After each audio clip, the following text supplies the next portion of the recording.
The Infopreneur Hero's journey doesn't stop when you've created the product. No, you must release it out into the world, changing lives and making you some income. And that's what we're going to talk about in today's Weekday Wisdom.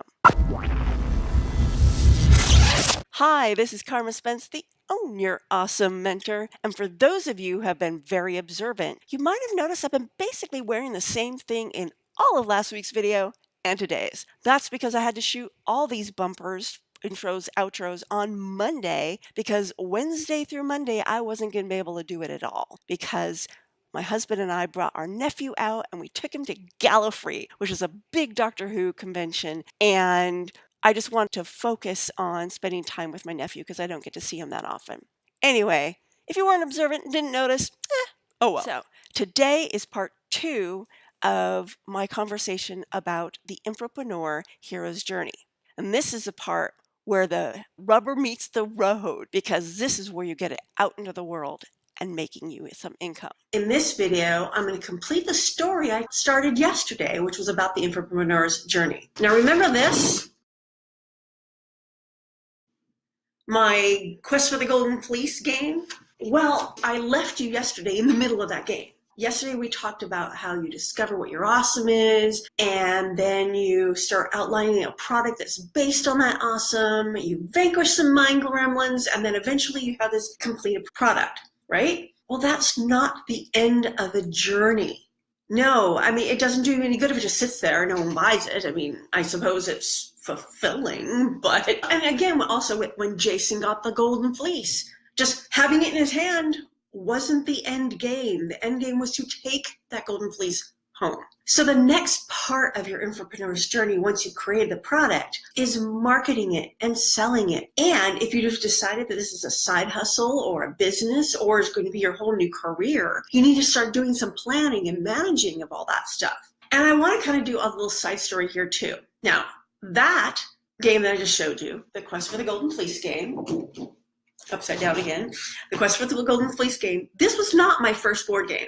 Before I created this one, I created To Kill the Minotaur. This game, not as successful. I was still trying to figure out how to do things. So I created that.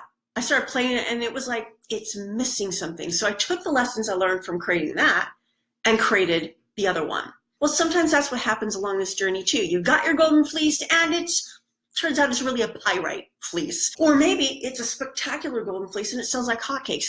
Either way, what you do is you put it out in the world, you market it, you see if it works, you see where it needs to be improved, you make improvements, and once you've got that product selling, and so this is all part of the homeward journey. You're marketing, you're selling, you're testing, you're setting up technology so that all this stuff can be automated. And then once you've kind of got it selling, you know, okay, this is where you decide, is this just going to be something you do on the side? I mean, maybe it's something you're doing around your hobby to help, pay for the hobby. Maybe you've got a hobby that uses a lot of money and so you created this product to just basically finance your hobby. Maybe it's just a side hustle to make a little extra money. Maybe you're trying to make a little extra money to go on a special vacation or something. That's a perfectly good thing. But maybe, just maybe you're creating this product because you want to see if you could create a viable business around something that you are passionate about, something that just lights your fire. You want to test the water, see what happens. If this is you, then you need to start planning.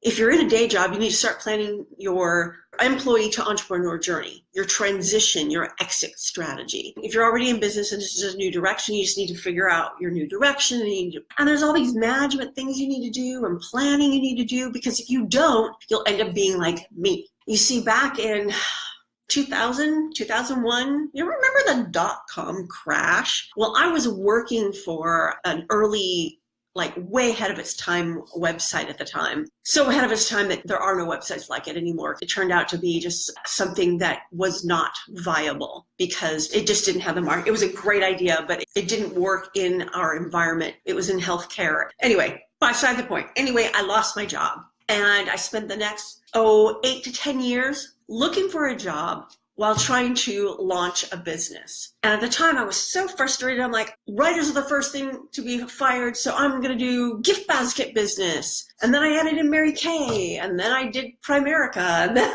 I was so desperate to pay the rent that I was like throwing business spaghetti at the wall, hoping to God that it would stick. Now, on one level, I was very successful because I was able to pay the rent, but it came at a great cost. I almost never had enough money to buy anything else. I didn't take a vacation at all. I was stressed out. I was working 60 hours a week just to make ends meet. At least 3 points during that time, I went on food stamps because I couldn't even buy food. And eventually I got to the point where I got a business that kind of made some money. Not a lot, but it was steady-ish. And I hated every minute of it. And all of that happened because I didn't create a plan. I didn't take myself into account, and I didn't create an exit strategy. So now I'm pulling together a system that takes you from employee to entrepreneur the right way, because I don't want you to have to struggle for 10 freaking years doggy paddling and going on food stamps and destroying your relationships because you're just stressed out all the time. You want to do this right. So the way I've kind of managed this entrepreneur's journey is to take you baby steps along the way so that you can build your confidence, create a plan. See, I don't just help you make a product. I help you have a big picture and have that product take you toward that big picture. So let's recap the whole entrepreneur's journey one more time.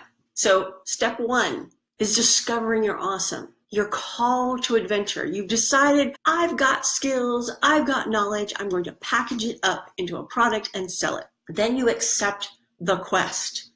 And when you accept the quest, you start creating your product. And then in come the mind goblins. And you've got to nip those in the bud, because they're going to be coming at you for the rest of your life. And they will only get stronger if you let them win now. So that's step 3, is vanquishing the mind goblins. Step 4 is you've got the golden fleece. You've created your product, it is ready to go. So step 5 is the journey home, which is the marketing and the sales and the planning, which those words don't sound all exciting, but they're actually kind of the fun part ultimately, because they are a lot less work. Once you set things up, a lot of that stuff can be automated. It's really cool. And some of it's just plain fun. You know, like doing these Facebook Lives. Yay! Well, I hope you found today's clip interesting and valuable. It is the last of the 21 videos I created using a Facebook Live. So starting tomorrow, I'm not going to be sharing as many clips with you, although I might have other clips. I don't know. But definitely this is the last one of the Facebook Lives. So if you have questions that you'd like me to answer in a future video, comment below.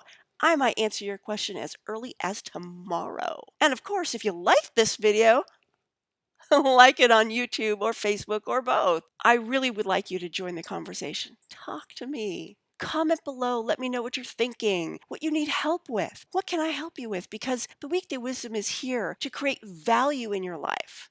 And I hope that you look forward to watching it.